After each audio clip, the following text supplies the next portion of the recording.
Alors, la vie chère, Manuel Valls, dès votre arrivée, ça en a surpris plus d'un.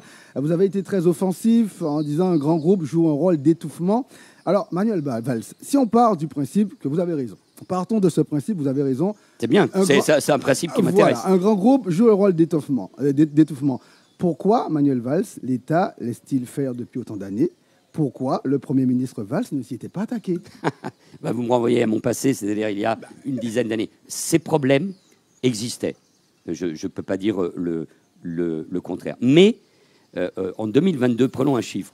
La Guadeloupe est le territoire ultramarin qui affiche l'écart de prix le plus élevé avec la France métropolitaine. Plus 16%. Ouais. Cet écart a doublé en 10 ans. Donc il existait, il y a une dizaine d'années, quand je quittais mes fonctions à Matignon, et pourtant à l'époque, il y avait des dispositifs qui avaient été mis en place. Il y avait la loi Lurel sur l'égalité réelle pour les Outre-mer. Il a doublé, il s'est dégradé. Dans l'alimentaire, vous le savez, il est même de 42%. Alors, moi, je ne veux pas parler du passé.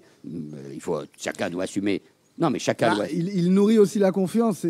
Mais non seulement vous avez tout à fait raison, mais je ne cesse de dire que ce problème de la vie chère détruit la confiance entre les Guadeloupéens et l'État et l'Hexagone. Donc il faut agir parce que c'est insoutenable, parce qu'il faut que les Guadeloupéens, les Antillais, se sentent considérés comme des Français à part entière et non comme des Français qui seraient considérés comme des citoyens de seconde zone. Donc il faut un plan de bataille, car le partage contre la vie chère, qui s'attaque méthodiquement à tous les facteurs qui l'alimentent. Donc il faut renforcer la concurrence, car le partage et la chaîne de valeur... Vous allez rencontrer les grands groupes? Oui, bien sûr. Je rencontre tous les acteurs économiques et sociaux, encore ce midi ici en Guadeloupe, cet après-midi et demain à la Martinique, et je vais leur dire ce que je suis en train de vous dire. Il faut renforcer la concurrence, car le partage et la chaîne de valeur aux Antilles n'est pas équitable, améliorer la transparence, donc il faut donner des moyens à l'autorité de concurrence pour agir sur le terrain,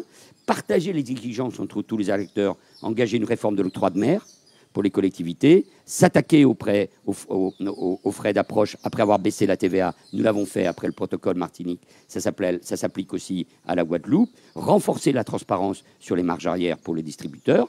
Donc, et puis je vais annoncer, parce qu'on va devoir avancer sur des mesures législatives. Et puis autour de cela, il faut une véritable transformation de l'économie et aussi des filières agricoles, parce que 80% de l'agriculture en Guadeloupe est importée. Donc, si on veut faire baisser les prix, si on veut des circuits courts, si on veut une autonomie alimentaire, si on veut une alimentation de qualité, notamment pour notre jeunesse... Mais il faut aussi donner des moyens aux agriculteurs. Vous savez, hier, j'ai rencontré tous les acteurs de la filière agricole.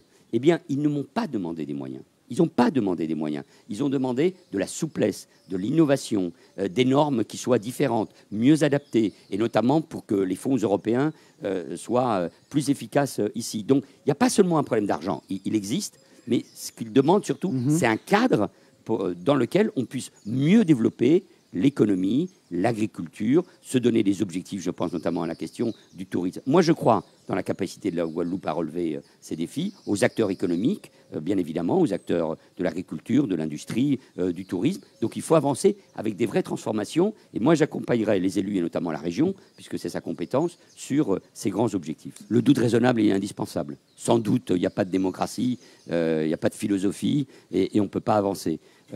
Mais à partir du moment où j'ai été nommé ministre d'État, que les Outre-mer sont une priorité pour le gouvernement et notamment pour le Premier ministre, que c'est un ancien Premier ministre qui connaît bien ces sujets, ça ne me donne aucun droit, ça m'oblige, ça ne me donne que des devoirs, et moi je veux agir. Et on jugera évidemment, vous avez raison, sur les actes. Mais regardez, en Nouvelle-Calédonie, le dialogue, suite à mon déplacement sur place, est revenu. La question de la vie chère, avec des mesures que je vais annoncer, est bien là. On va mettre des moyens supplémentaires pour la sécurité. Voilà, donc c'est dans les actes qu'on rétablira cette confiance. Et moi, je demande à être jugé uniquement sur les actes, sur ma détermination, sur ma présence sur le terrain. C'est la démonstration que, pour moi, les Outre-mer sont une formidable mission. Je ne veux pas qu'on dise uniquement que les Outre-mer, dont la Guadeloupe, fassent rayonner la France. Oui, ça, on le sait, mais qu'elles puissent rayonner par elles-mêmes, avec tous leurs atouts, avec leur histoire tourmentée. Hier, j'étais au Mémorial Act.